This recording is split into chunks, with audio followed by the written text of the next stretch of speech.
non-profit financial reporting, Bangladesh stakeholders. The topic is very important, especially for NPO and NGO and the profession as a whole. So, first of all, I would like to request the Honorable President of the Institute of Chartered Accountants of Bangladesh, Mr. Mohammad Farooq, FCA, to deliver his address of welcome. Thank you.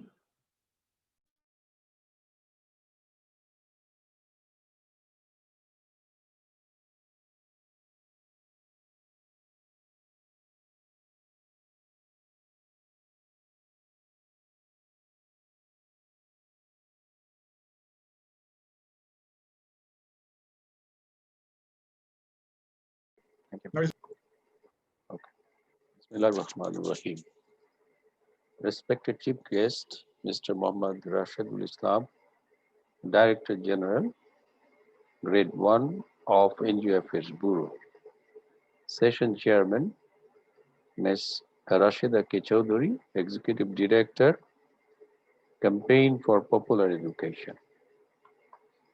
Learned paper presenters, Mr. Azhar Ali FCA, Country Champion Bangladesh, IFR4 NPO, Assistant Country Director, and Country Financial Controller concerned worldwide.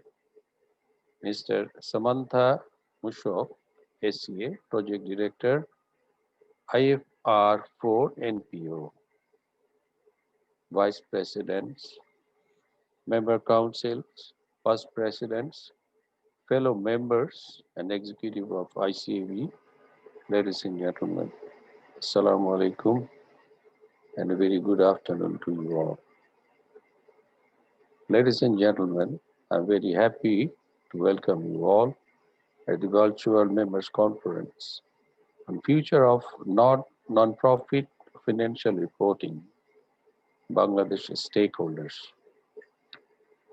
Indeed, this is a very relevant topic for all stakeholders who are working in national and international not-for-profit organizations, accounting bodies, donor agencies, standard setters, and professionals. I believe our members, both in service and practice, will be benefited from this conference. They are all. You know, NPOs of Bangladesh have a golden history for development work before and after liberation war. From the birth of an independent nation in 1971, Bangladesh became a site for not-profit organization. Initially, it focused on relief and rehabilitation activities following the War of Liberation and the succeeding natural calamities. Afterwards, international local NPOs extended their efforts to longer-term development where state couldn't reach to deliver welfare. Bangladeshi NPOs found many opportunities for partnership with the growing international community of development NPOs and government development agencies. Dear fellows, till now, there is no separate international financial reporting standards for NPOs. So, the international NPO community always wants to have to adapt their template and framework in case of financial reporting. As a result, NPOs in Bangladesh prepare their financial report as per donor requirement where IFRS is absent. Some NPOs follow cash basis financial reporting and some follows non-cash basis as well as accrual basis. There remains inconsistency in the financial reporting of NPOs. The paper presenter has correctly mentioned that As of today, there is no international financial reporting standards for NPOs, which is resulting in consistent financial reports don't meet donors' need, high cost for funders and grantees, lack of transparencies, double funding fraud. Dear fellows, ICAB, being the regulator of accountancy profession in Bangladesh, has been performing the assigned responsibilities on it over the years. Dissemination of guidance and update in respect of financial reporting for non-profit organization is one of such activities. I am fully confident that the learned paper presenter will be able to explain these issues, their impact, challenges, and way forward for profession and business. Respected Chief Guest, I'd like to take the opportunity to thank you for your kind presence through virtual platform among us. Your presence has made the program enlightened. Dear Session Chairman, we are grateful to you for your kind consent and joining us as session chairman at today's conference. Our members and guests participants today are eagerly waiting to listen to you. Dear paper presenters, we're very happy to have you among us today. I hope you can reveal all aspects of the subject matter through your presentation and discussion. I believe that today's conference will enrich our knowledge, and with that, we shall be able to provide support to the profession and business as well. At the end, I would like to extend my sincere gratitude to all of you to make the conference a grand success. Ladies and gentlemen, thank you once again for participating in this important conference. Now, I would like to request Ms. Rashida Chaudhary to moderate the remaining session of the conference. Ms. Rashida Chaudhary, over to you. Thank you so much. Thank you. You're welcome. Thank you for handing it over to me. And here, I suppose our honorable chief guest is already here, Mr. Rashadul Islam, whom we call him as the guardian of NGOs or NPOs in Bangladesh, because he is the head of DG of our guardian agency, NGFS Bureau, is here, and distinguished paper presenters, members of the Council of ICAB, Institute of Chartered Accountants, Bangladesh, members present, those who are already participating, particularly on a weekend. Ladies and gentlemen, Assalamu alaikum and very good evening to all of you. Thanks to ICAB for organizing such an important discussion session, because this is not only important for the profession of chartered accountants, for the professionals, but it's important for everybody working in this sector, not only in non-profit or not-for-profit organizations, but for everybody, all of us who believe that good governance is one of the key things for development to go ahead. I'm an education rights activist, but I believe good governance is part of ensuring right to education. And good governance, the two tools are financial accountability and transparency, which comes from this type of exercise, and which gives us the clarity to go ahead as not-for-profit organizations. An interesting topic, future of NPOs. I've been thinking, but maybe looking at the presentation, these slides that I got earlier, the PowerPoint, I was thinking this is an interesting topic to discuss, to know, particularly for NGOs in Bangladesh. I represent the, I am the CEO of the Association of Education NGOs. One concern is also our member, I proudly say. It's a part of our obligation to make our members aware of this type of roles and responsibilities that we have to perform while reporting our financial aspects. And here we also partner with Institute of Chartered Accountants in Bangladesh, because ICAB is the agency for helping us to go ahead with transparency and accountability. But some very interesting features of the program, and renowned expert speakers are here.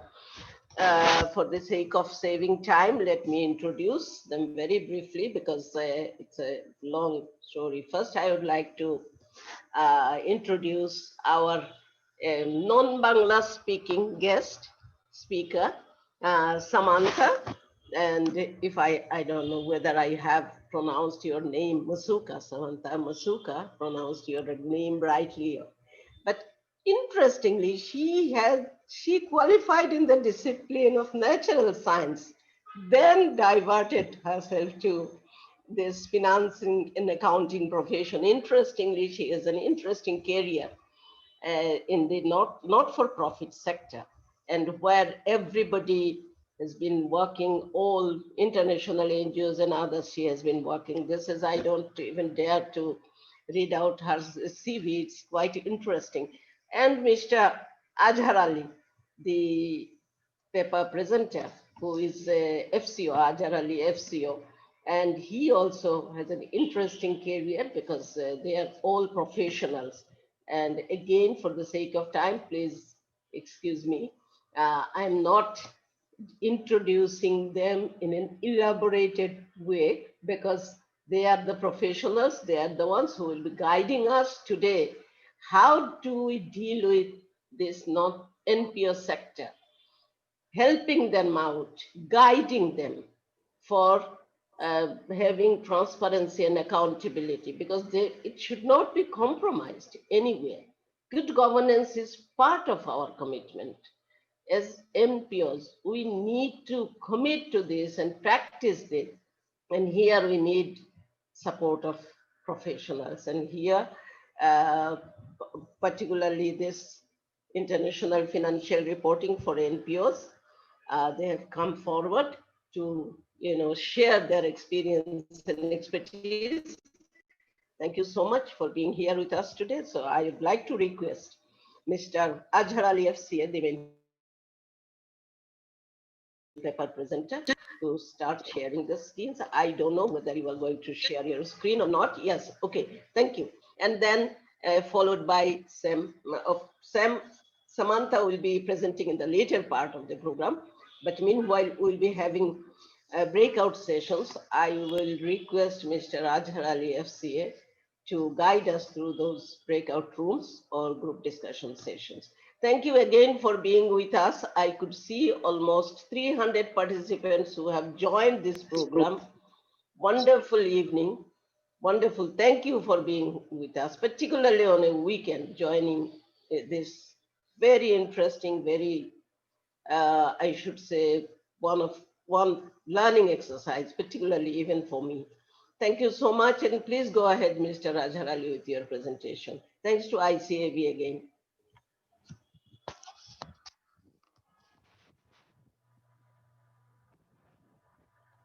Okay, should I start? Can you hear me, Samantha?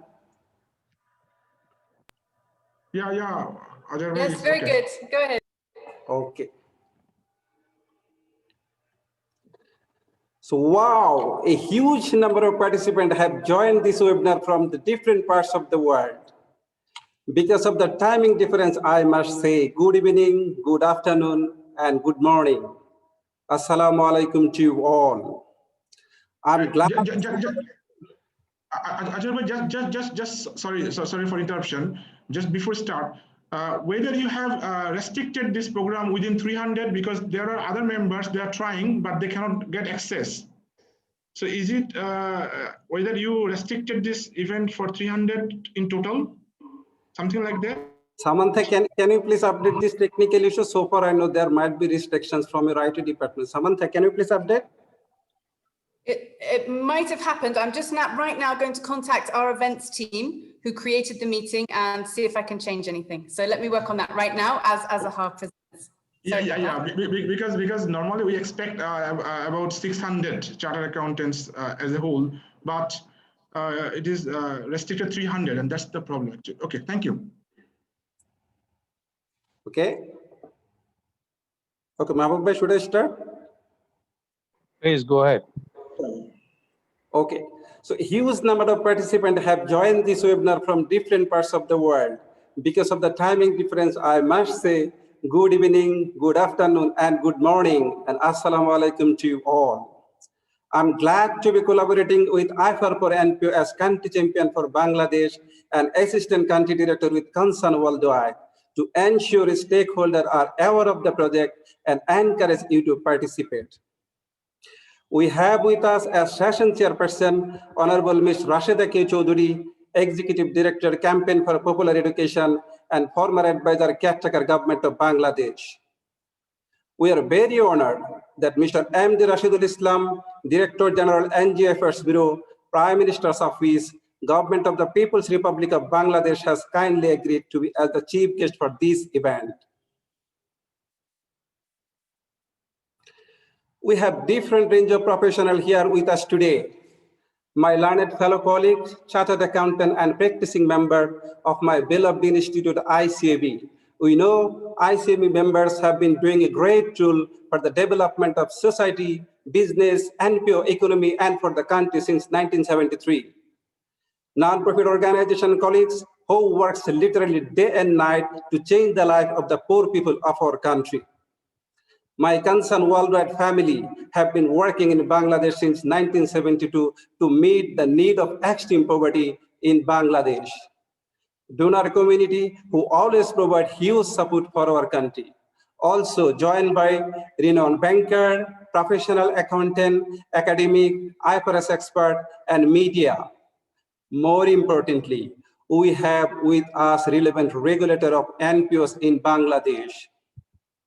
First of all, I'm glad to welcome and recognize the presence of different guests and participants who is here with us today. You are welcome, welcome, and welcome.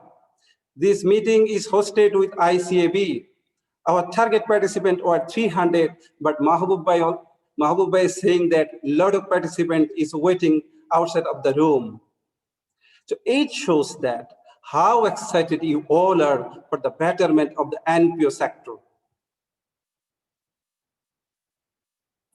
Here, you can see some background picture to understand NPO works.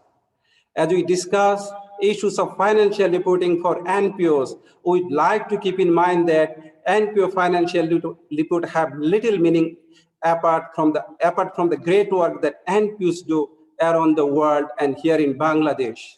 So NPO work is not limited only in health, social services, education, research, environmental protection, development, aid, advocacy, culture, recreation, and more.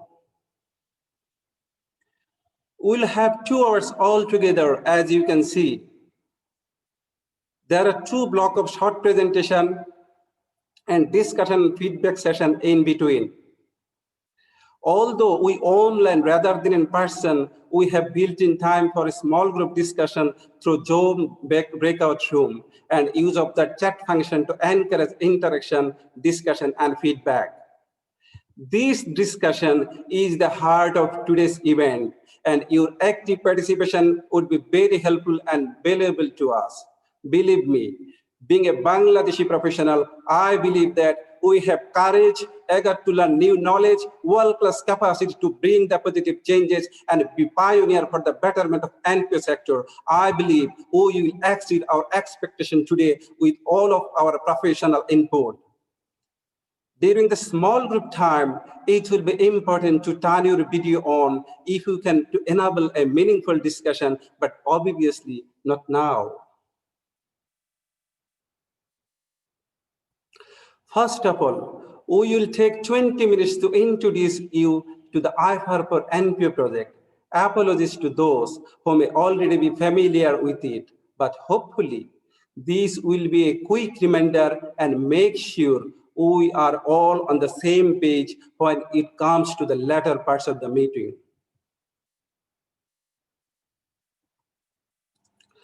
We will start a short video that can be found on the project website.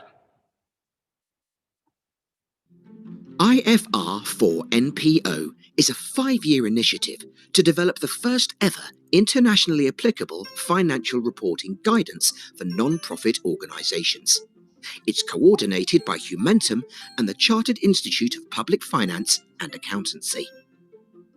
You probably know that businesses have international financial reporting standards, and governments have international public sector accounting standards. But the not-for-profit sector has no equivalent. This undermines the consistency and usefulness of financial reports, and ultimately harms the sense of trust and accountability that is so central to its effectiveness. The current system is also inefficient, with duplication of effort for both NPO and funders in meeting multiple and at times conflicting financial requirements. An academic study in 2014 received responses from 179 countries. 72% of respondents agreed that an international standard for NPOs would be useful. So, the IFR for NPO project is answering this call. By engaging a wide range of stakeholders, the new guidance will command support from the accounting community and NPOs, as well as those that fund and regulate them. The guidance is being developed in a technically rigorous 3-step process, involving a consultation phase and development of an exposure draft, with final guidance available from early 2025. With the goal that at least 10 countries will use the guidance by 2030, with more to follow. The project has a technical advisory group involving national standard setters from every continent and an official observer from the International Accounting Standards Board. And the Practitioner advisory group helps us ensure the guidance will meet users' needs. The founding funders share our vision for this game-changing project. We have the opportunity of a generation. We can increase accountability and transparency while reducing inefficiency in the current system.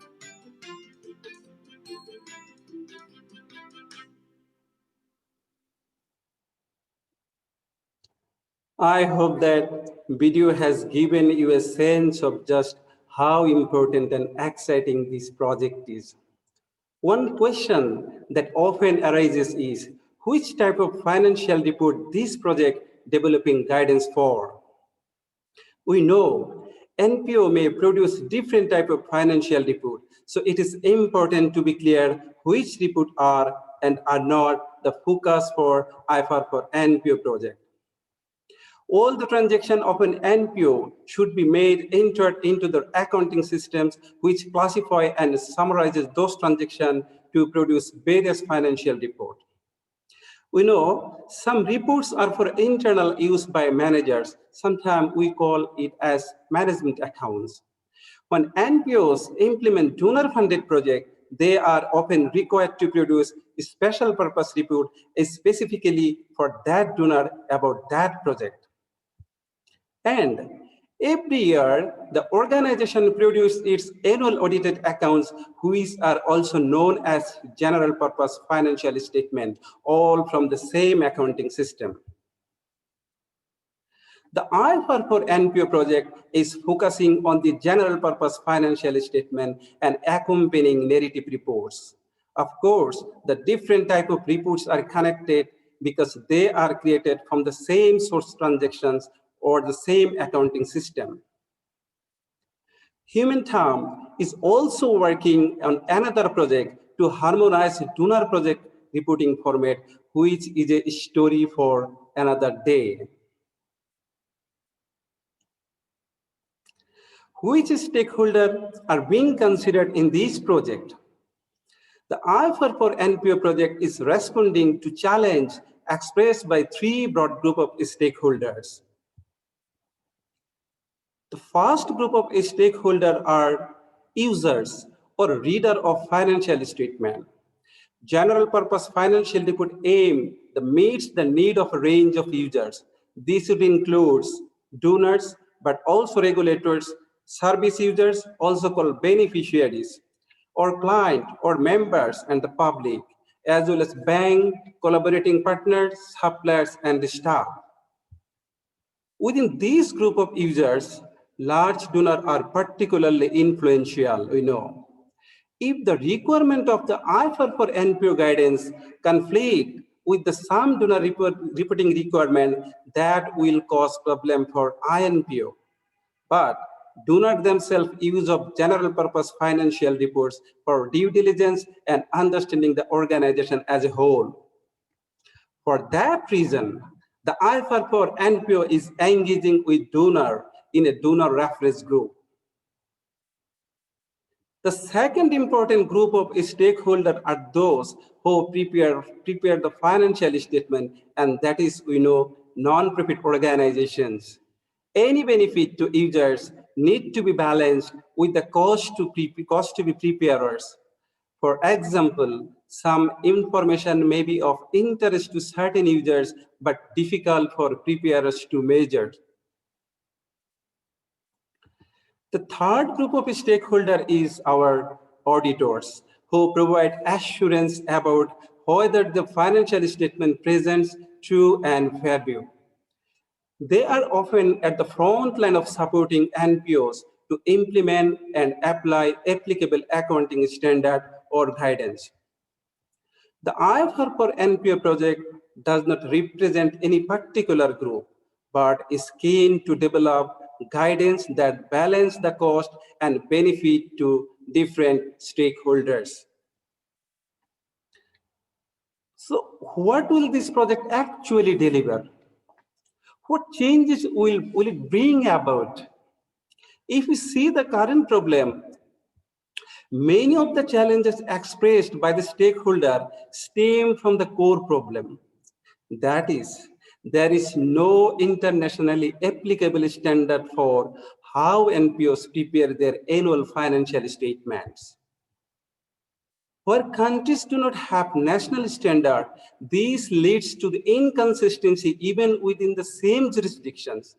For larger international NPOs, inconsistencies between countries makes consolidation difficult and expensive.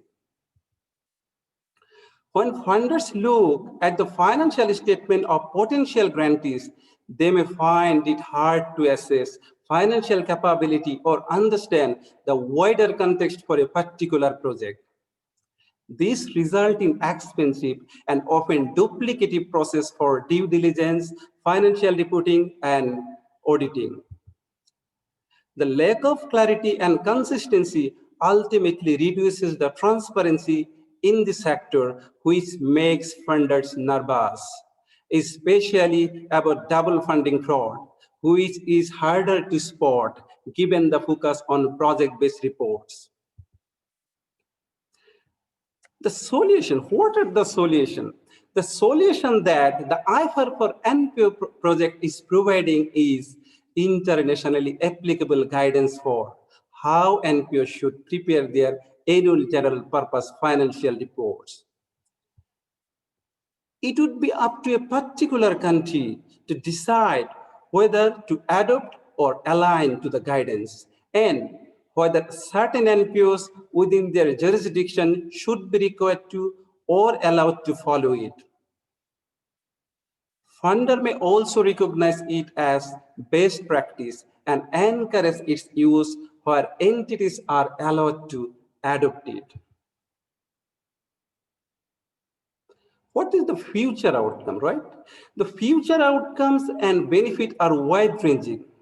For NPOs applying the guidance, it means they will be better able to demonstrate their capacity and attract funds, as well as supporting the provision of decision by providing useful information for governance and management. For funders, it contributes to better and more efficient due diligence, which is a win for NPOs too. and having clear guidance simplifies and improves the value of audit assurance. One of the other really important outcomes from this project, separate from the guidance itself, is the creation of a global community of stakeholders able to engage and collaborate to solve sector-wide issues. And this has never existed before. Ultimately, we believe that this guidance will contribute to a more resilient and accountable sector that is better able to attract, generate, and utilize funds to achieve positive social good. Who is behind this project? This project is being implemented by two organizations in partnership. One is Humantum and another is SIPFA. Humantum is a global association that convenes NPO professionals and inspires sector-wide changes. You may have heard the name of Mengu or Inside NGO who marched to form Humantum in 2017.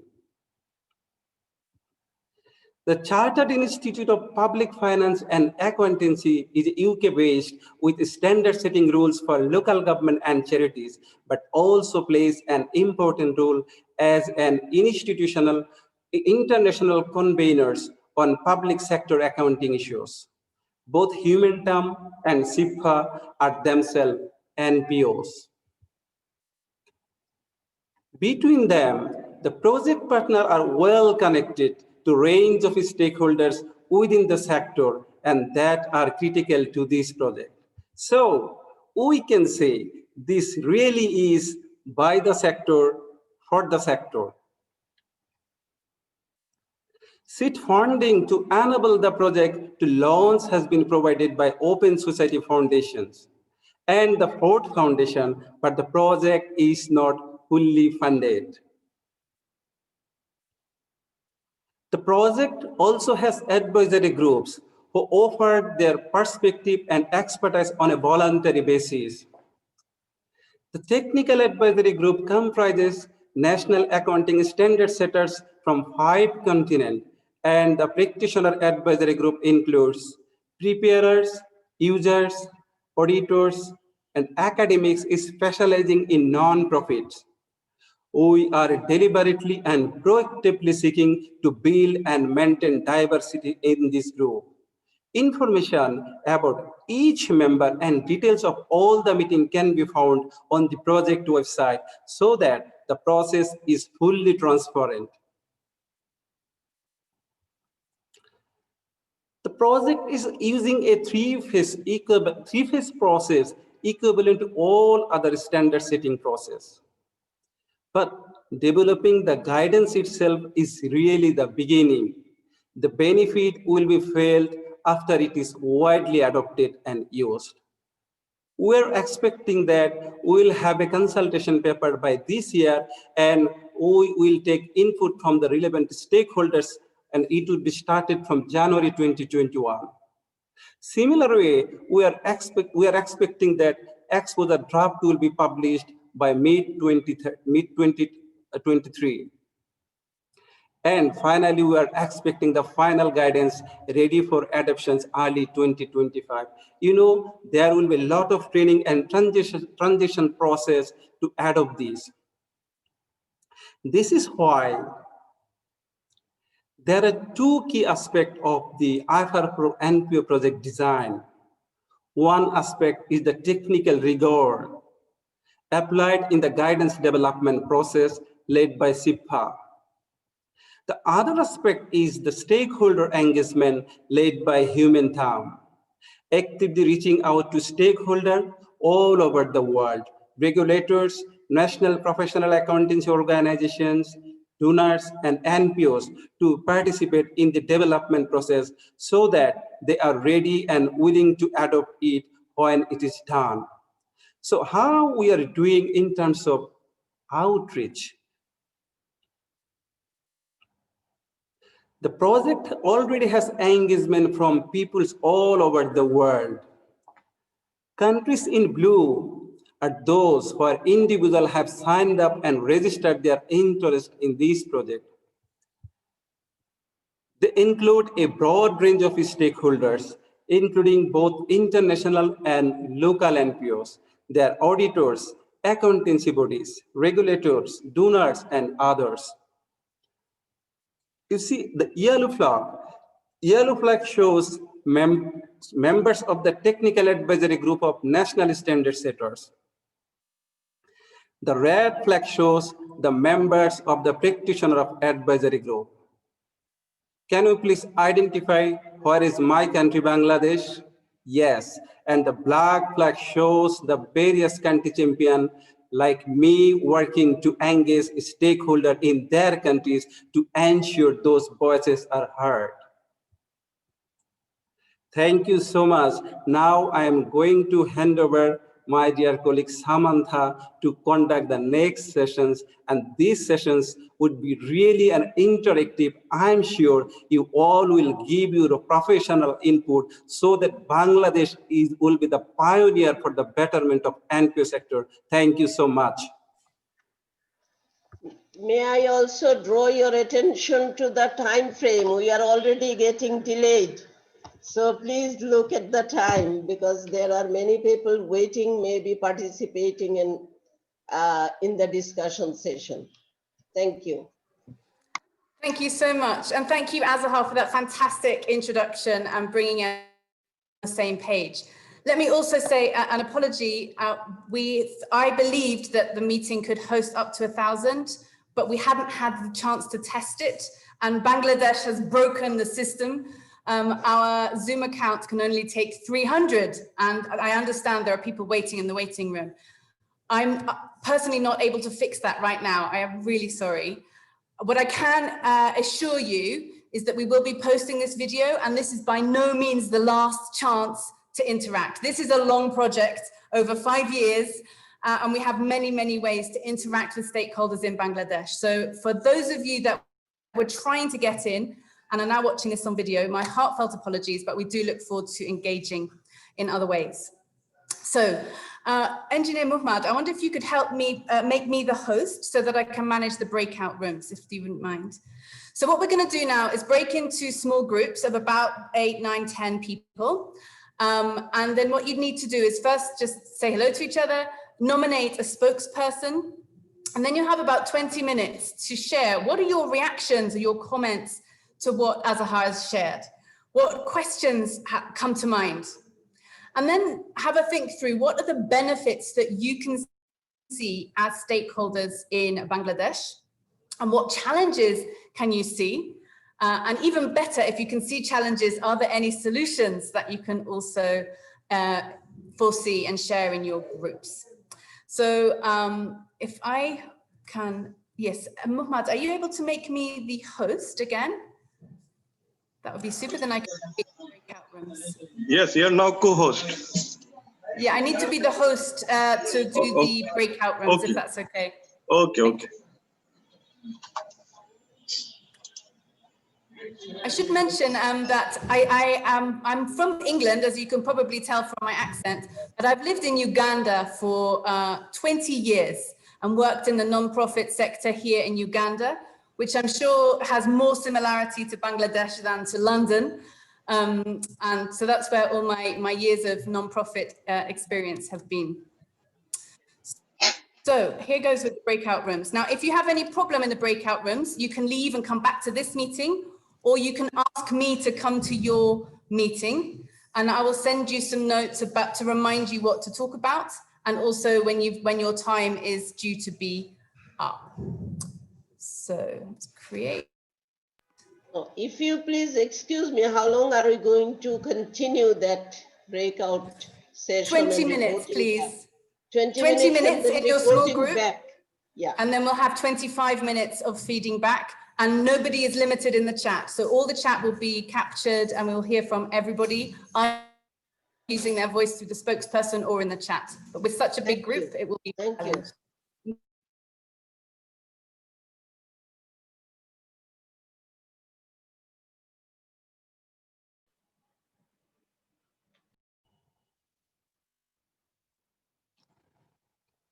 কে কে আছেন ভাই? সবাই video open করেন, এখন আমরা ছোট গ্রুপে আছি। I think all are from Bangladesh. We can talk Bangla. You can open video, please. Open video. Okay, Maksuda Pake, Monutushda. You can open the video, yes, please. Yeah.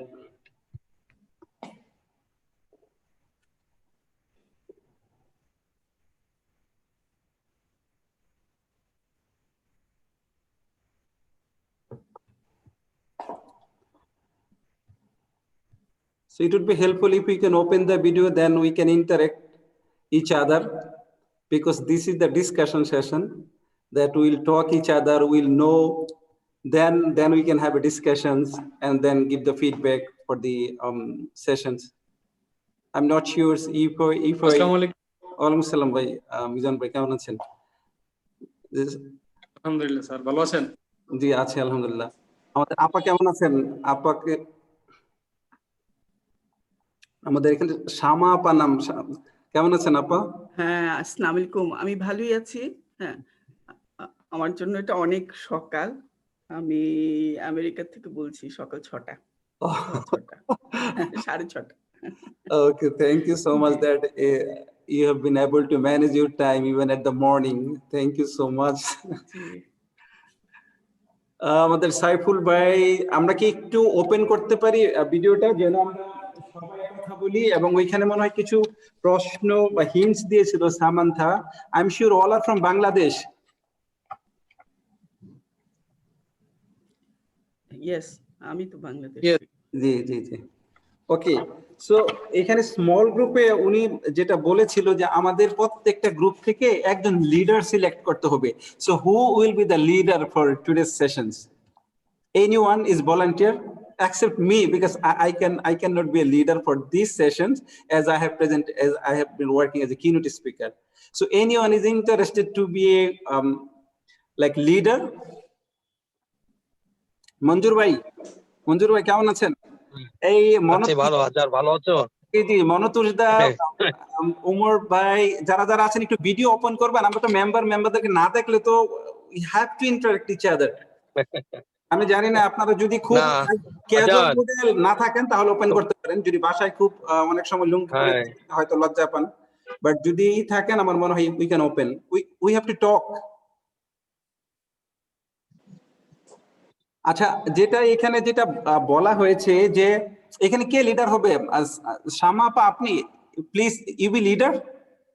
আমাকে leader বানাতে চান? জানি না। আচ্ছা ঠিক আছে, ঘুম থেকে মোটে উঠে। আচ্ছা ঠিক আছে, ওকে, দেখি তাহলে তো আবার সিরিয়াস কাজ করতে হবে। হ্যাঁ বলেন। মাকসুদা আপা, সবাই একটু ওপেন করেন, অ্যাট লিস্ট অডিও ওপেন করেন। We have to interact, otherwise this will not be fruitful. সময় চলে যাচ্ছে, কিন্তু সময় চলে যাচ্ছে। we have to তাড়াতাড়ি করতে হবে। ওকে, এইখানে কোয়েশ্চেন দিয়েছিল যে আমাদের যে প্রেজেন্টেশন হয়েছিল রিঅ্যাকশনটা কি, আমাদের কমেন্টস কি, কোনো কোয়েশ্চেন আছে কিনা। প্রথম হচ্ছে এই প্রশ্নটা ছিল যে রিঅ্যাকশন অথবা কমেন্টস অথবা কোয়েশ্চেনস এই প্রেজেন্টেশনের উপরে অথবা এই প্রজেক্টের উপরে, নাম্বার 1। নাম্বার 2 হচ্ছে এই যে ইনিশিয়েটিভ, এই ইনিশিয়েটিভ থেকে কি বেনিফিট আমরা মনে করছি এইখানে যারা আমরা আছি। কারণ এইখানে প্রায় 50-30টা রুম হয়ে গেছে এখন, 10 জন করে, এটা জুম ব্রেকআউট রুমের মাধ্যমে। তাহলে দ্বিতীয় কোয়েশ্চেন হচ্ছে বেনিফিট। 4 নাম্বারটা হচ্ছে চ্যালেঞ্জ, কি চ্যালেঞ্জ আমরা মনে করতেছি। এটা যখন ইন্টারন্যাশনাল একটা গ্লোবাল স্ট্যান্ডার্ড সেট করতে যাচ্ছে, বিভিন্ন দেশে বিভিন্ন ধরনের রুলস আছে, প্রত্যেকটা দেশের তার নিজস্ব রুল আছে। আবার ইউরোপ কান্ট্রিতে চ্যারিটি অ্যাক্ট আছে। তাহলে আমরা কি চ্যালেঞ্জ মনে করতেছি এটা ইমপ্লিমেন্ট করতে যেয়ে, এবং এই সমস্ত জিনিস হচ্ছে আমাদের নোট করতে হবে। সো প্লিজ বি ওপেন, আমরা একটু কথা বলতে হবে। সাইফুল ভাই প্লিজ ওপেন। আমরা একটু অডিও ভিডিওতে আসতে পারি? আমরা এখানে 9 জন আছি। জহির ভাই, সাইফুল ভাই, উমর ভাই, মনতোষদা, মঞ্জুর ভাইকে আমি দেখতে পাচ্ছি, মাকসুদা আপা, মিজান ভাই দেখতে পাচ্ছি। আমরা তো অনেকে চিনি না একজন আরেকজনকে, আমাদের মেম্বার এটা ইন্টারেক্ট হওয়া উচিত। আমরা মনে হয় জহরুল ভাই, so এখানে opinion then question and then you can reply, because some of the questions might be a common. So I think we can ask all of the group's team leader to raise their question first. So you can take a note, or I somehow cannot. forget all this thing. I cannot find the raise your hand button on my screen. Can I just raise my hand like this? Yeah. Sorry, very primitive. Yeah. If I may go next. One question that we had was whether, that NGOs work in different areas or different sectors. Like somebody was saying, we have NGOs in Bangladesh, which are the private universities, which are very different from, say, the microcredit, sector of the NGOs, or someone, other NGOs. And his question was that how will you have different standards for each of this, and how will you measure all this in a common platform or a common standard? That was one question. Good. The other was, of course, common. Another person just asked, which is, what is Humantum and SIPFA's role in this?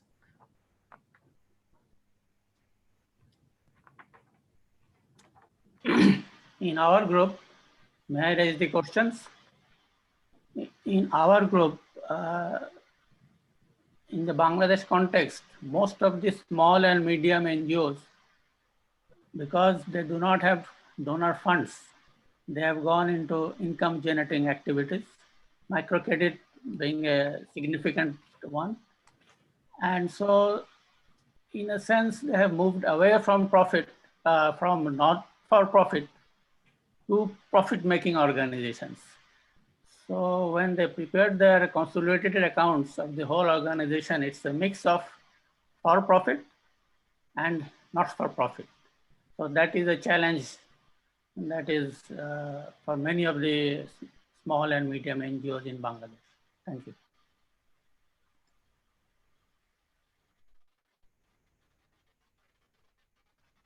And Mr. Enroll 103, would you like to unmute yourself?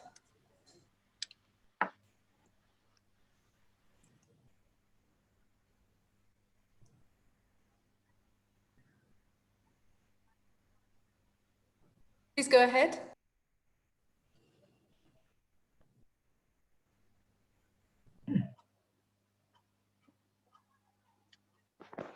Hello.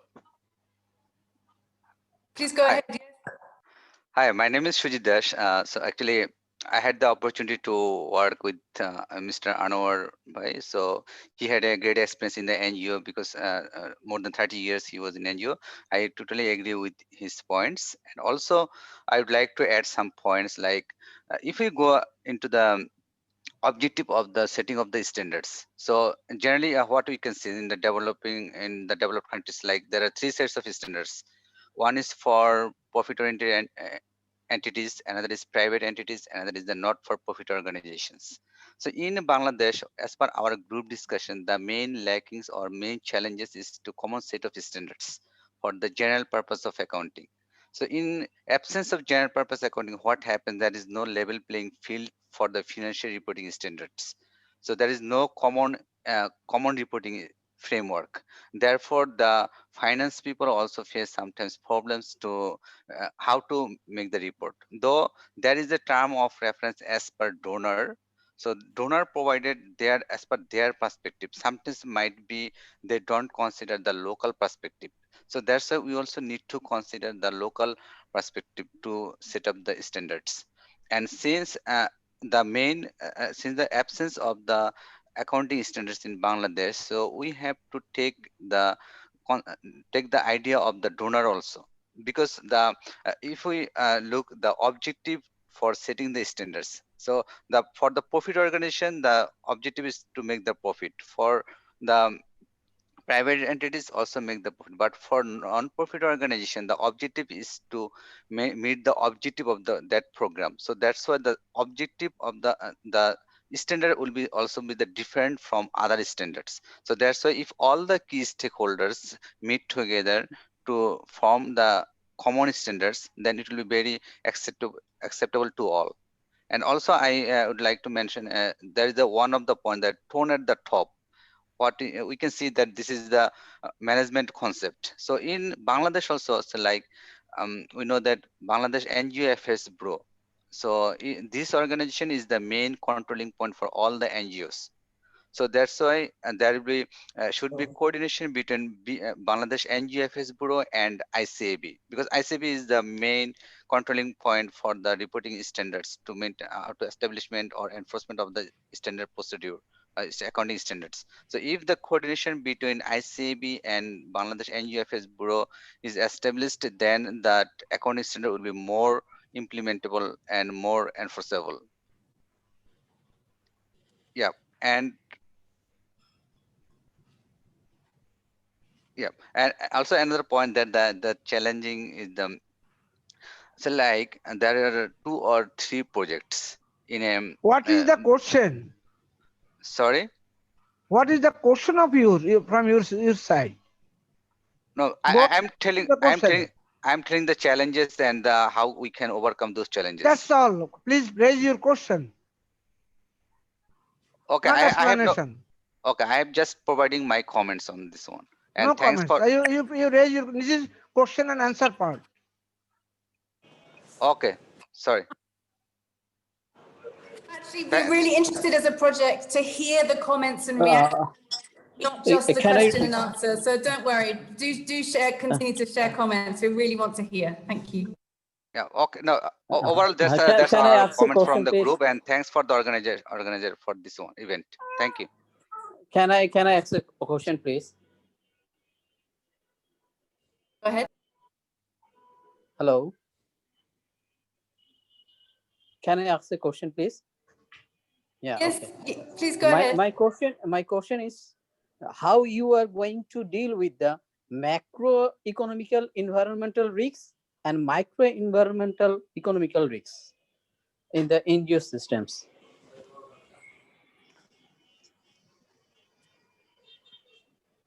Am I clear? Okay. Yes, it's clear. I'd like to propose, just in the interest of time, that I speak to some of those points, and then we can move on to the second part of the presentation. But if there are other comments and questions, please do put them in the chat. Also, the very private room I had booked in the hotel has been taken by a saxophonist, so we have some background music. There's some fantastic points raised here and that I want to speak to. The first one is, who will be the owner of the guidance? At the moment, we don't know the answer to that question. It's very much at the top of our mind in terms of, by the time we get to 2025, we need to have a sustainability and ownership plan. Humentum and SIPFA, somebody asked about our roles. Our roles are to make the guidance, develop the guidance by getting a lot of input from different stakeholders, both national standard setters, the ISB, IPSASB, and NPOs, donors, regulators, and all stakeholders. So our goal in the project is to develop the guidance, but in the long term, it's not our vision to be the long-term owners of it. You may know that IPSASB and IASB both met a few years ago to discuss whether or not they should take this on themselves. They both agreed that it was necessary. They both agreed that it was something that was needed in the sector globally, but they both said they didn't have the mandate or the budget or the capacity to develop it themselves. So long-term hope is that it might come under IPSASB or ISB, or perhaps an equivalent third body, but that seems unlikely. We don't yet know the answers, but that is certainly a question that will be getting closer to the time. It's too early really yet to answer that. So it's a really important question. You asked about donors, donor policies, donor reporting formats. And what's brilliant from these different country meetings that we're having, it's coming back time and time again from country after country and stakeholder group after stakeholder group, that our accounting systems are structured in a way to meet the needs of our donors primarily. They are like our most important users of our financial reports because that's what we need to comply with to keep getting money. So in this donor reference group and in our wider engagement with donors, we are taking this message that we're hearing loud and clear from meetings like this, and it's giving us a very strong evidence base to strengthen and speed up the existing projects that are happening to harmonize donor reporting formats. So donor project reports will never be the same as our annual year-end accounts. They're for a specific project, they're for a specific period, they're against a specific budget. They're never going to be the same thing, but if they can be consistent and speak to each other, and if donors can place more reliance on our annual audited accounts because there's more consistency and reconciliation between the two, that will be a win. So we completely hear this challenge. It's something we've been knowing as Humentum, but have lacked a very strong evidence base for, apart from anecdotal and through our work with our clients. So this project and the meetings we're having is giving us a very strong case to encourage donors in that vein. So watch this space. It's a really important point. If they're not bought in, this will be very difficult. Third question was about support costs, and I'll come to that later in the next section. But one of the things that we'll be looking at in this guidance is expenditure classification. What would be an appropriate standard way for non-profits to classify their expenses? And would that include a split between direct costs and indirect costs? If not, how else might it be done? There is another project that Humentum's involved in called Money Where It Counts, and it's developed a protocol, a standard protocol for disclosing and calculating overhead costs, which a number of donors are buying into. Again, that's another level of harmonization, which is really, really critical. So thank you for mentioning that. That will certainly all be going into our advocacy with donors. Somebody mentioned about foreign exchange. So there are a number of issues that this guidance is proposing to cover. We have discussed foreign exchange and got the conclusion that it wasn't in our top list of issues. However, one of the questions in the consultation paper, which is coming up next year, is, are these the right issues? Are there issues that are central to the nonprofit sector that ought to be covered in this guidance and aren't in the current proposals? So that will be your chance to say, yes, please include foreign exchange, and then it can be included in the exposure draft if we can demonstrate enough appetite for that. We're hearing that again very frequently, and I agree, I think it's a very important issue. We had the comment about the huge diversity in the sector, both in terms of private universities, which are maybe not for profit. They haven't got investors that are taking profit out, but it's a university, it's not an NGO. We've got small nonprofits who are generating their own income. There's a number of different aspects, and again, I'll come to that in the second half, but the first chapter of the consultation paper is about what do we mean by nonprofits?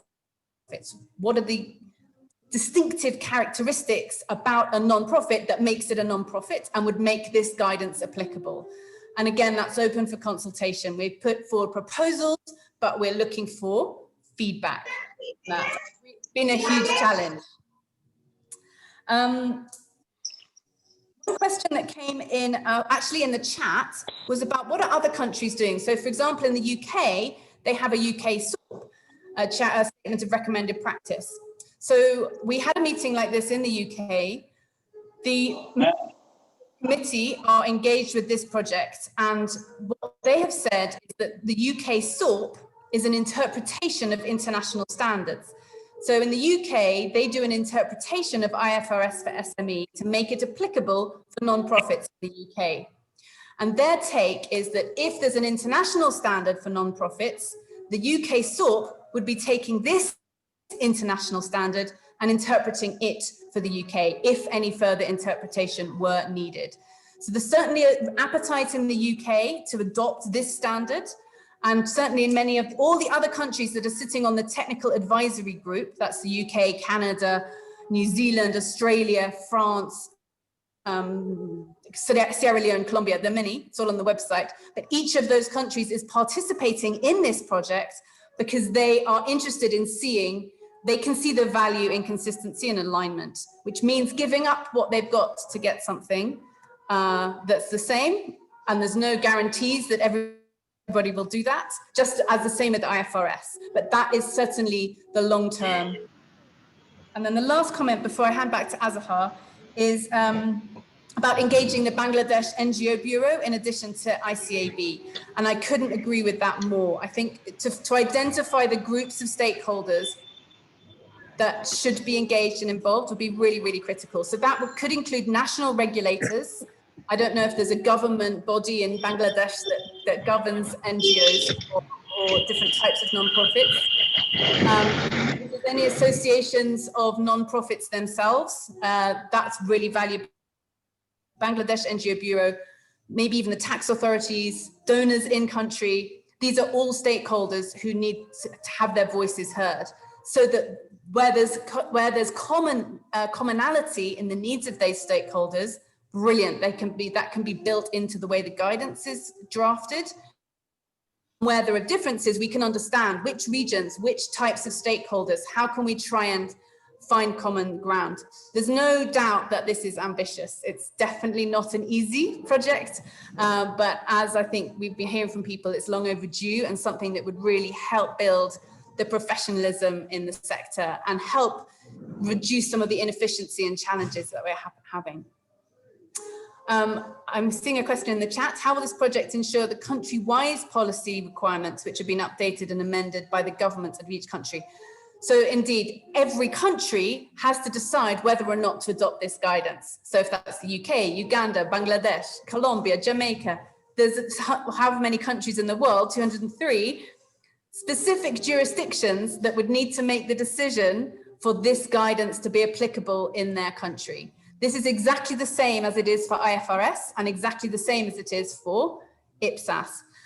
Hopefully for countries that don't have their own national guidance now, like Uganda, I know in East Africa, there's a lot of appetite to fill that gap very quickly with guidance that's internationally applicable.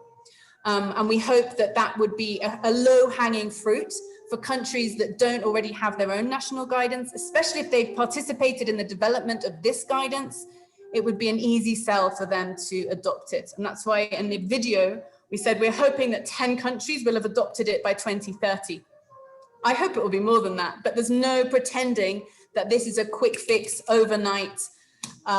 Suddenly everybody will be using the same thing. We have to be realistic. This is a project that should have started 20 years ago, but we're starting it now, and with the hope that in 20 years' time, we will have a much more joined up and professional sector.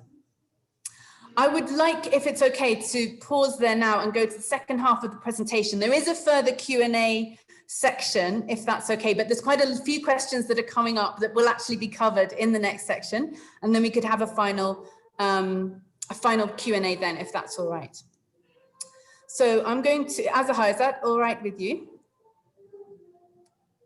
Yes, that would be fine. That would be good. Thank you, our chair. Thank you very much. So let me... excuse me, I'm thinking of the time frame because I don't know where is our chief guest at the moment.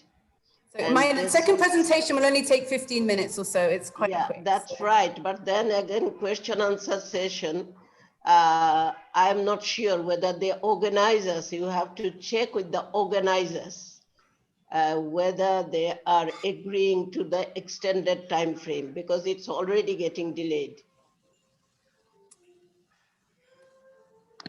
Okay.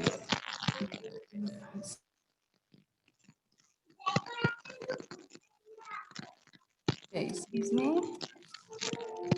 Right. So can somebody confirm? Can you see the slide but not my notes? That's what I hope. Yes, we can see the slide.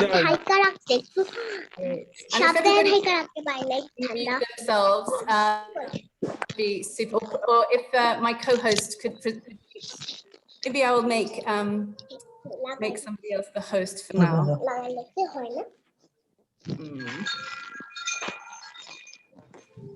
Participants, I'm just going to mute everybody for now, because just so that to make it easier.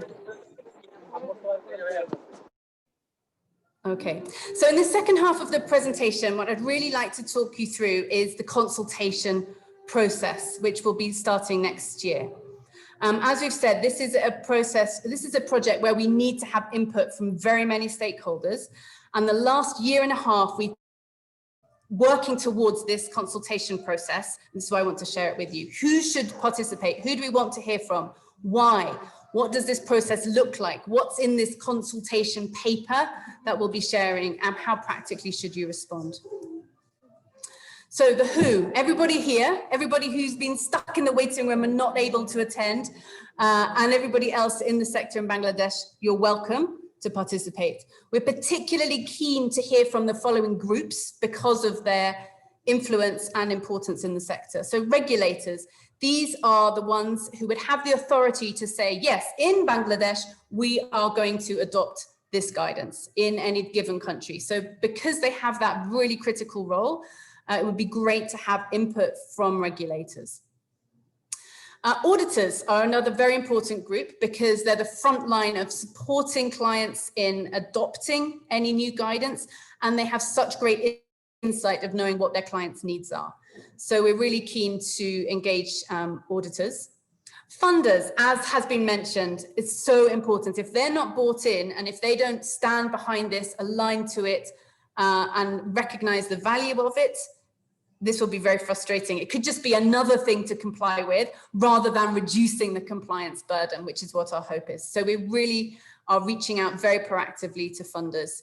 And then of course, NPOs. As preparers, it's got to be practical. It's got to be not so complicated that it's not achievable for a majority of nonprofits. So why? We need to hear the cultural context in Bangladesh. There's a huge amount, as we've heard, of experience, of expertise, and quite a different sector as to many other countries. There's much more microcredit, for example, in Bangladesh than most of the other countries that we've engaged with. So those kinds of things can be reflected. It's a real opportunity to shape the future. If you don't participate and we end up with something that's not fit for purpose, that will have been a wasted opportunity. And then finally, to build credibility, if we get 1,000 contributions from 150 countries, it will make it much harder for any government or any given donor to say, oh, well, no, that's a bit minor, that's a bit peripheral. We've got a really strong evidence base for what people actually want, and we can draft on the basis of that. So this isn't a tick box exercise where we know what we think we're going to do anyway. There's a real to this, and we really want to hear people's views. So what's actually in the consultation paper? This is the process is shaped by this paper, but it's about 200 pages. So just to get a sense of what's in it.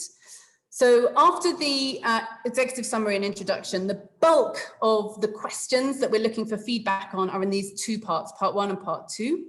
Then there's a lot of annexes and additional analysis in the supplementary information, more for the technocrats, I think. And a glossary, which is not redefining terms globally. It's just because the same terms are used in different ways in different countries. What do we mean in this paper when we use that term, just so that there's a clarity of understanding. So what I want to do now is just take an overview of these two main part 1 and part 2. So part 1 is all about sort of framework level issues. It's written in plain English, and it's pitched to be accessible to a broad audience of stakeholders, not just accountants. I think here we have mostly accountants, but this conversation must not and should not be limited to accountants, because the users of financial statements very often are not accountants. So we really need their voices in as well. So each chapter presents a proposal and then ends with a request for general matters for comment. This is similar to other IFRS consultations and things like that. So these questions tend to take the form. Do you agree with the proposal?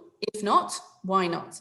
So in that sense, it is an open question, and you've got absolute freedom to share the richness of your opinion, but it's also structured. You need to have read the proposal in order to be able to respond to it. Part 2 then is about more specific accounting issues. It's written also in plain English, but it's pitched to be accessible to a broader range to a more technical audience familiar with accounting concepts and language. Here there are actually 5 sections, 10 issues grouped into 5 sections. So for each issue, there's a description of what is the issue, what's the problem of this area, and then some alternative treatments. And then at the end of each section, there's a request for specific matters for comment. So you're asked to comment on the specific matters in the section. And these similar questions: do you agree with the way we've described this problem? Do you agree with the alternatives we've proposed? If not, why not? And then which alternative out of the ones proposed would you prefer? And we're very deliberately not saying this is we're not, putting an asterisk against our favorite one, because we don't have a favorite one. It really is what would be the right one for the stakeholders. So again, it's necessary to have read the section before you can really respond to it in a meaningful way. So I'd like us to dig a bit deeper into chapter 1, into part 1 rather. So part 1 has 5 chapters, and part 1, chapter 1 is all about which types of organizations should be considered as non-profit organizations for the purposes of the guidance. I'd be grateful if we could mute ourselves, if that's okay. Thank you. The paper is being released in the 28th of January, so I'm not going to give you everything that's in it for now. I want to kind of paint the broad brush picture. But the proposal we've taken is to give some broad characteristics. Speaking, non-profit organizations display these broad characteristics. It's all well explained in that chapter. And so I'm just meeting somebody here. Thank you. And so then you're asked your opinion. Do you agree with the broad characteristics that have been proposed here? If not, why not? What alternative would you propose? This is a great opportunity for Bangladeshi NPOs to compare themselves with against criteria. If I have some income generating activities, but I'm generally I'm a not-for-profit, is it clear from me reading this chapter whether I'm in or out? Our aim is to be as inclusive as possible, that any organization that has transactions that would be relevant can find usefulness in the guidance. That's the aim, but then we have needed to clarify that. Chapter 2 is about who the stakeholders are, the external readers of these financial statements. In a for-profit, it's investors and return on investment and all these kinds of questions. And for a non-profit, it's completely different users asking completely different things of the financial statements. So here, for example, the proposal that from our work on this in the last year, do you agree, and this is the question, do you agree that the external stakeholders require information on the NPO's achievement of objectives, economy and efficiency, compliance with restrictions and regulations, and longer-term financial health? Are these the right things? Are there other things that users are really looking for, or are some of these the wrong things? What would you propose and why? Chapter 3 is about the guidance itself. It makes a few proposals. One is that it should be accrual-based guidance rather than cash-based. That has been a long and difficult decision to reach. And the whole chapter really gives our reasoning for why we've landed on that answer. But then acknowledging that this is difficult, indicate what challenges, if any, is the question, do you foresee if the guidance is accrual-based? We can see conflicts with donor reporting if that's required to be on a cash basis. We can see issues of capacity. There's a number of challenges and they're all there, and it would be great to hear your feedback on whether that is going to be the right answer. Our aim, I should say, is to meet the needs of a majority of nonprofits, even small and medium-sized ones. Large ones, fine, but they have ways of meeting their needs. But the majority of the sector that are really feeling the pain of lack of guidance is the small and medium-sized nonprofits. Tiny community-based organizations that meet under a mango tree in Uganda are likely to be outside the scope of this because they're much more likely to have very much more simple reporting requirements, stakeholder needs, and transactions. So we're trying to do something that will meet the majority, probably won't meet the needs of the very, very tiny, and there might be some aspects aspects for large ones that are not covered, that we're trying to do, you know, the Pareto principle, 20% of the effort to cover 80% of the issues. That's the goal. Hence accrual. What do you think? Chapter 4 is, first of all, it makes the case that we must start with an international framework as our starting point. We can't start with a blank sheet of paper and write from scratch. A, because of time. B, it's not really necessary. There's many of the transactions that happen in NPOs are already covered under IFRS or existing standards. So then the question is, which of the 3 international standards, IFRS, IPSAS or IFRS for SME, which of those 3 is the best starting point? None of them is ideal. None of the 3 is the perfect starting point. So we've thought about some criteria to decide which makes one better than the other. And then we've assessed the standards against those criteria. So the question is, are these the right criteria? Do you agree with the assessment? Is there a different standard that would be better and why? And the whole of these 4 chapters are kind of taking us towards chapter 5, which is our proposal. It's a proposal that we're putting up for comment on the way we think it might be easiest to develop the guidance that we're looking for.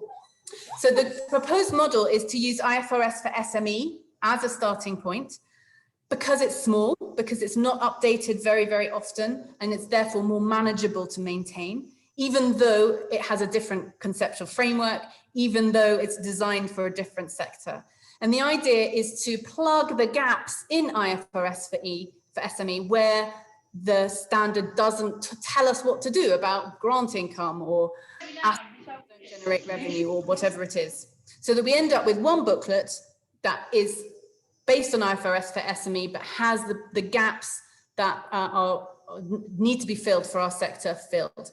That way, we don't have inconsistency for professionals training and they don't know yet which sector they're going to go in. There's a commonality and common language across the profession. I'm watching the time very carefully, Mr. Chairman, and I'm moving along as fast as I can. So part 2, we're nearly there. Part 2 is these specific accounting issues. For example, how should the financial statements be presented? Should we have columns like in the UK for restricted funds and unrestricted funds? Should we have horizontal or vertical balance sheets? There's no one right answer. What would people prefer?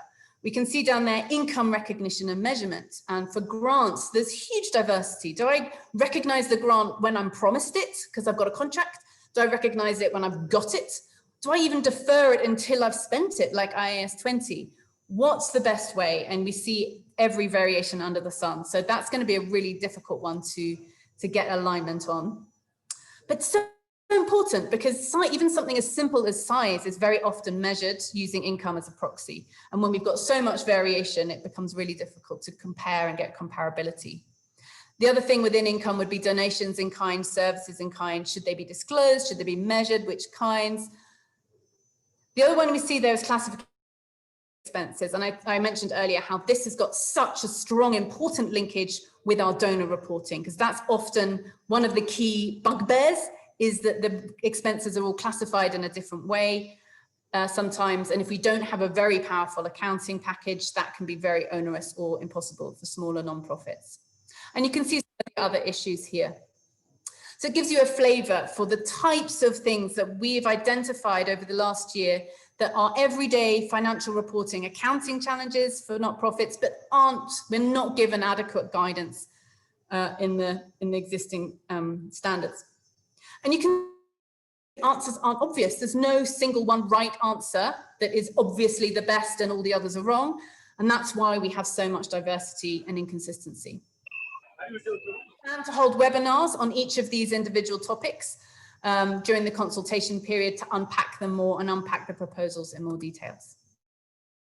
So hopefully you're thinking, yes, I have opinions. I have strong opinions about the answers to these different kinds of questions, and I want to share my voice. So how? On the 28th of January, we'll be launching. A lot more detailed information will be shared then, but the main place is via the website.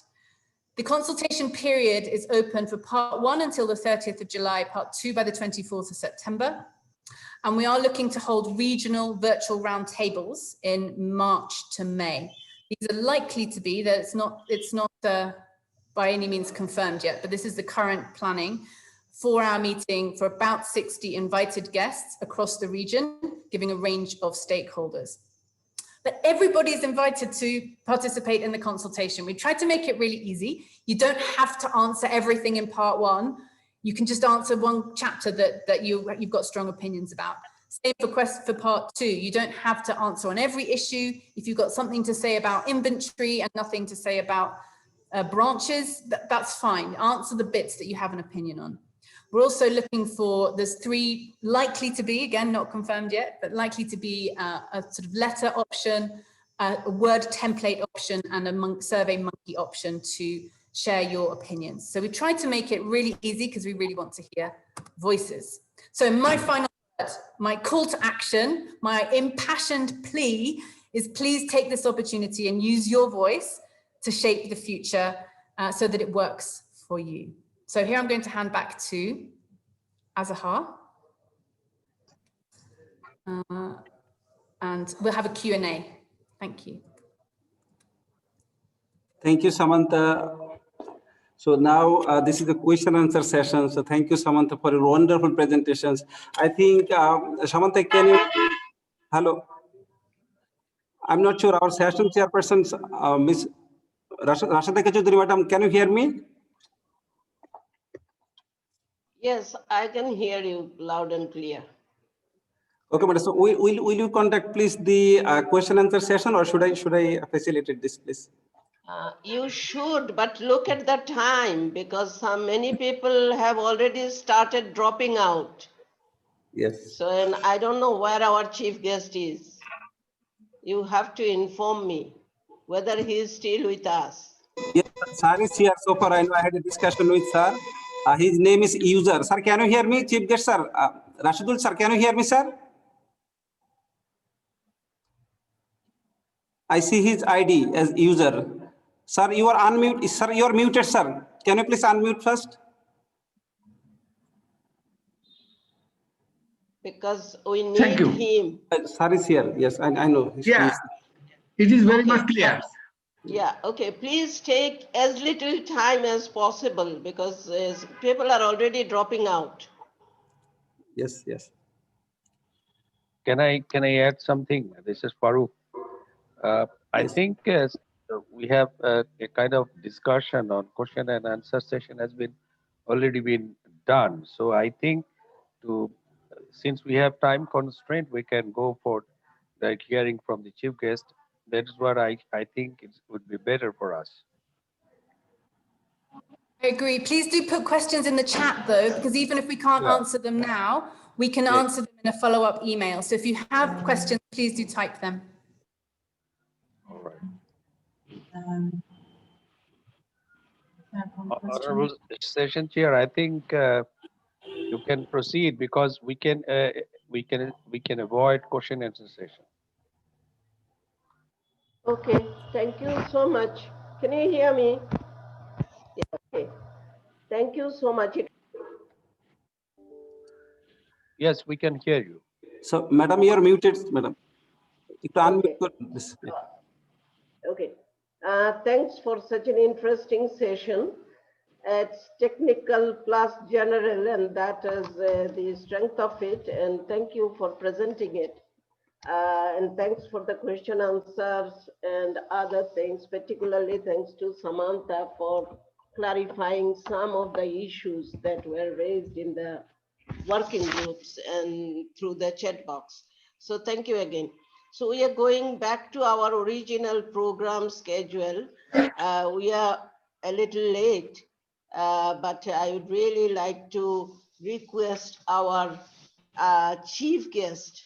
It is a privilege to request him to speak here and address this particular gathering of more than 280 people at this point of time. And I'd really like to request him. He is the Director General of NGO Affairs Bureau, a civil bureaucrat, very successful, and worked in different ministries. And he has got a lot of experience of working with even organizations, NPOs, particularly those who are implementing government projects, may not necessarily be donor projects. So he is well conversant with these issues. And I think we call him sort of our guardian, agency chief, because NGOFS Bureau is the guardian agency for NGOs or NPOs in Bangladesh, particularly those who are getting foreign funding. So without further ado, so you know and everybody knows him. He has recently joined the NGOFS Bureau, but as I have told you before that, he served many ministries, and he served his from BCS cadre, and he served many ministries, and his experience and his expertise in dealing with NPOs at this point of time, particularly during COVID-19, when everything is placed on a sort of jeopardy, and then has been managing this particular agency with integrity, with caution, and with all the commitment that is needed from a particular agency chief. He is the Director General of our NGOFS Bureau, Mr. Rashad Aslam. Thank you, and could you please deliver your speech for all of us? But I will share of the conference on the future of non-profit financial reporting Bangladesh stakeholders.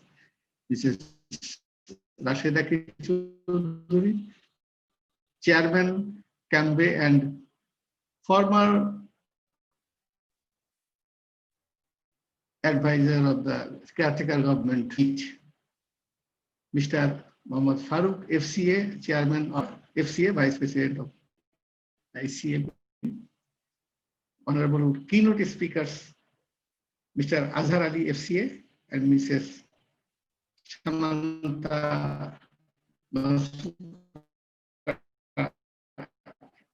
AC, and distinguished.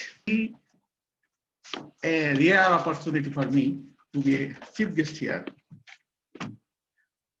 I welcome you all on behalf of NGOFS Group. At first, I thank the two presenters for their excellent presentation. But I'm not a technical person at all. One thing I think missing here, I don't know whether I am right or wrong, that is the sensitivity of fund. We know it's a non-profit making fund, but what does non-profit making fund mean? You know, every legal outer meaning is very much clear. That fund does not make any profit. That is, it cannot be an utilized source of that fund. From NGO Affairs Bureau receiving two types of funds from the organizations. When we are getting LOI from individual, that it is clear, the individual is identified. But what about the organizations? If we look into the activities of that organization, we see they are mobilizing funds from various individuals. So ultimately, the individual is the ultimate donor. But we know human being is by birth selfish. If a newborn baby catches something, you cannot take it from the baby, because the baby does not spare anything for others. It is the human character. So why one individual is spending money? Maybe it is not profit, but maybe it is more than that of profit. That is, if you ask individual why you are giving money, you can listen various stories from him. One can tell, in my boyhood, I was very much helpless, and it will not be possible for him to reach the present level without the help of others. So he is committed to spend 1/3 of his monthly income for the benefit of others.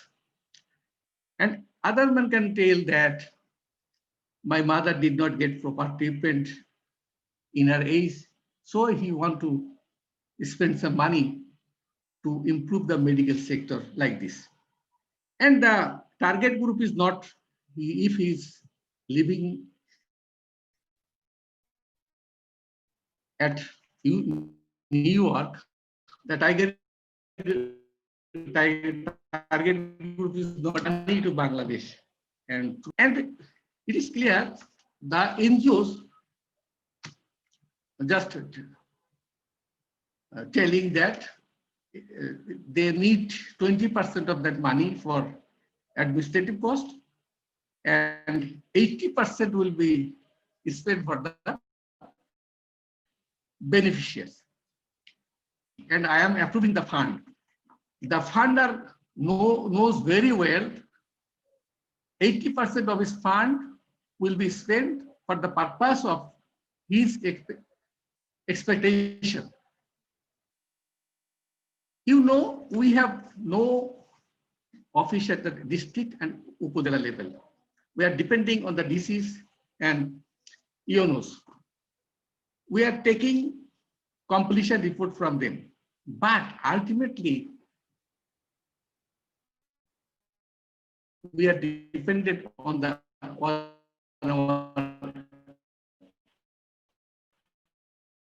auditors. They are audited report. The utilizing of fund is very sensitive. That is very much sensitive because it's the question of satisfying, giving money. He's spending his money to get not profit, but it is more than that of profit. So it is a challenge to utilize the donor fund, the donation fund, the grant money.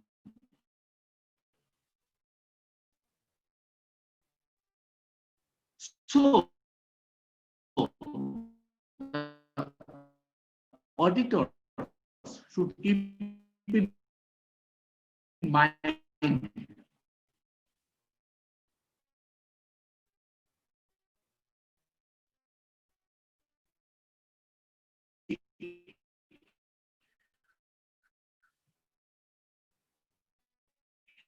helpful for him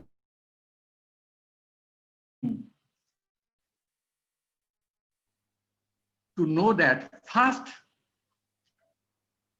he must be targeted the clear TST, the nature of fund and the sensitivity of the fund. And you know, Bangladesh government is going to turn, that is, have been working to turn Bangladesh into digital Bangladesh. So process simplification and automation of the service is the demand of the day.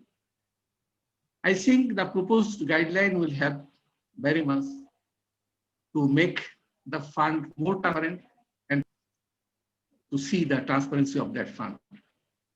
I hope every success of this seminar, this workshop, and NGO Affairs Bureau is always with you. And if needed, to make the, to ensure the transparency of the utilization of donation fund. Thank you. Thank you very much.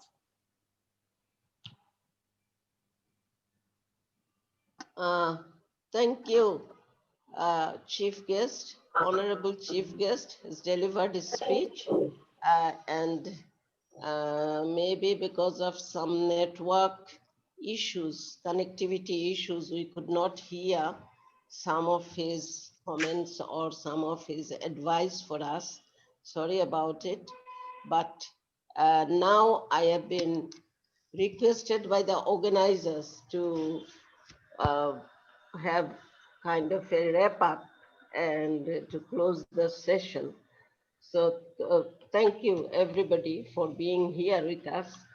Well, it's a very good idea. What I could gather, I'm not a technical person, but as an association chief, an association of more than 200 NPOs, including BRAC, the largest NGO in the world, which is also part of our membership network, and a very small community organization, maybe working in the rural areas of Bangladesh. It's part of our network.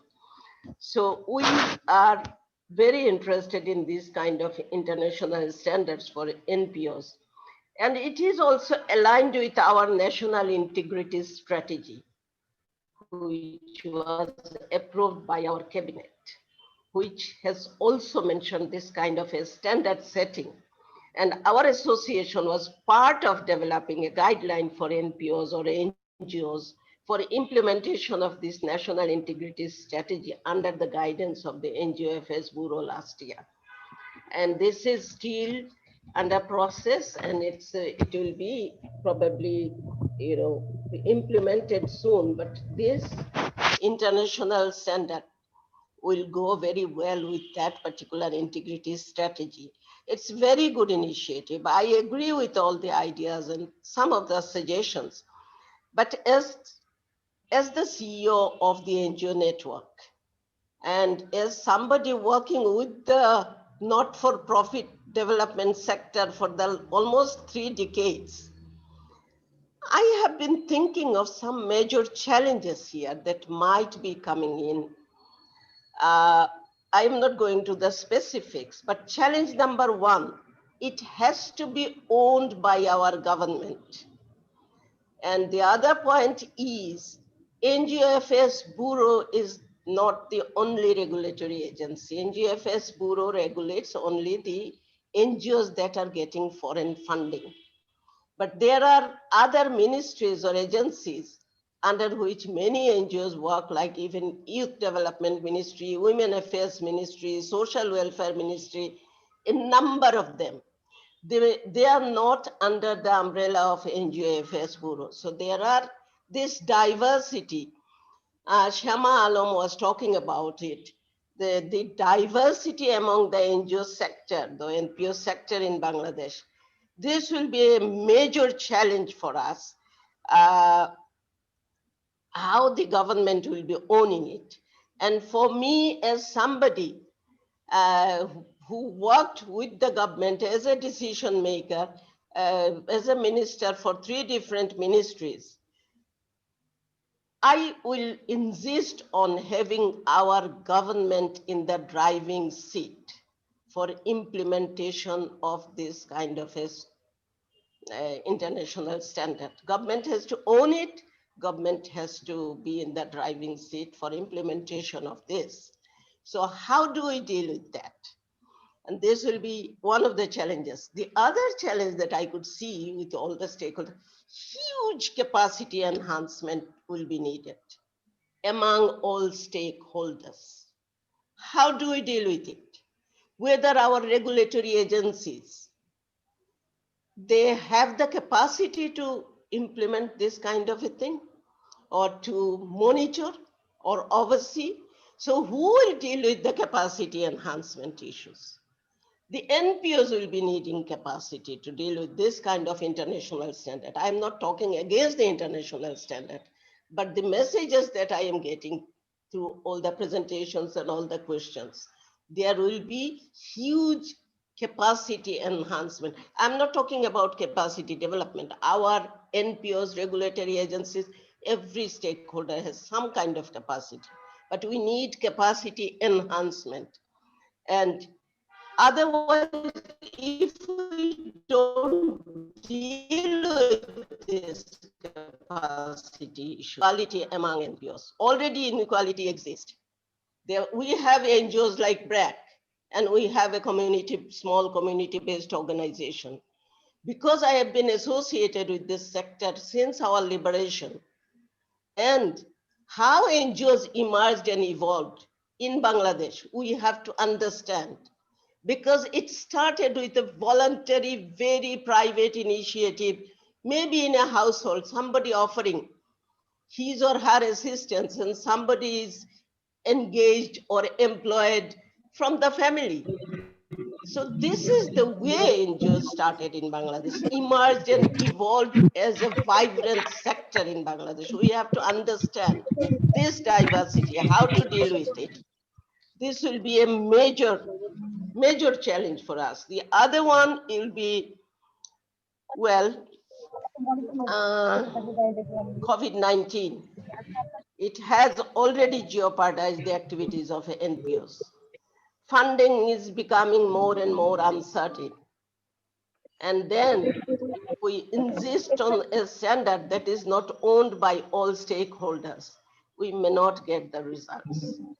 So how to deal with that issue also? That I'm raising some questions which we have been facing, particularly with regard to implementing the national integrity strategy, which has all those transparency and accountability aspects. In such a scenario, how do we promote international financial standards for reporting? How do we advocate for it? My suggestion would be to particularly the promoters, particularly the organizations NFA4 and all those agencies that are working on it, will be to keep the message simple, straight, and user-friendly. Otherwise, it will create another kind of inequality within the NPO sector in terms of capacity. So we have to deal with all those challenges that are coming forward. But I'm 100% agreeing with you. If we really want good governance, we need transparency and accountability in the NPO sector.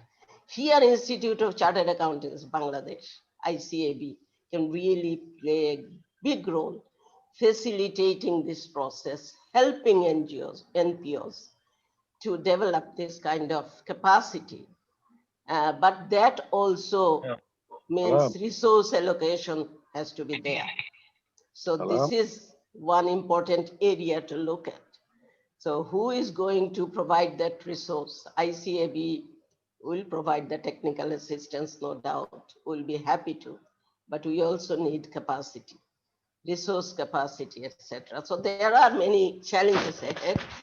But again, finally, I would like to say thank you. Thanks to everybody, particularly the president of ICAB, his council members, all the members who have joined this particular session. And I feel so proud of this institute because I'm like a family member, of the, because my husband was past president of ICAB. So I take pride in this institute, the way it has developed and the way it has been trying to establish accountability and transparency within all sectors, whether be it profit or non-profit or government or public sector. So thank you so much again for providing your time, and thanks to the organizers and the agency, Samantha and Ajhar, for presenting wonderful insights. And we look forward to get those consultation papers, and definitely ICAB will be helping us to go ahead. Thank you. Bangladesh has faced and managed so many challenges. We will also manage many other challenges. Thank you so much.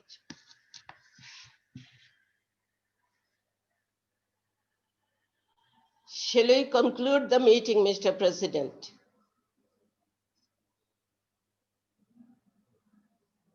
I can't hear you.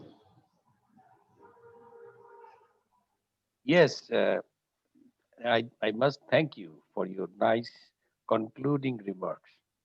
It is very encouraging for us, and we are proud to have you with us today. And I must thank you, the paper presenters, and we definitely want to have you again. Because of some technical difficulties, many of our members could not attend today, but we feel that we will continue this process because we'll be having more sessions afterwards. And definitely Institute has an important role to play in the implementation process of standards. And now FRC is in the driving seat. FRC is part of the government to implement these standards in Bangladesh. So we will collaborate with them, and definitely our members and many of our learned members are here. They're actively participating in the day-to-day activities of NGOs. I think this country, the more people are engaged in the NGO sectors, they are working well, and I think it is a wonderful seminar. Our members missed some portion of it because they couldn't participate, but thank you again for giving time, and we will hope to see you again. And uh, definitely, Appa, thank you for joining us. We really enjoyed your presentation, and I must thank you, our chief guest, for his kind attendance and speaking to our members. And definitely, we shall meet again. So, with that note, I thank you all of our members attended this seminar, and looking forward to have in other seminars again. So thank you, Appa. Thank you again. Thank Uh, you. It's nice to be among professionals. Thank you. yeah, you are within the professionals all time. As you rightly said, you're part of our family members. Thank you, everyone. So we now can conclude this session today.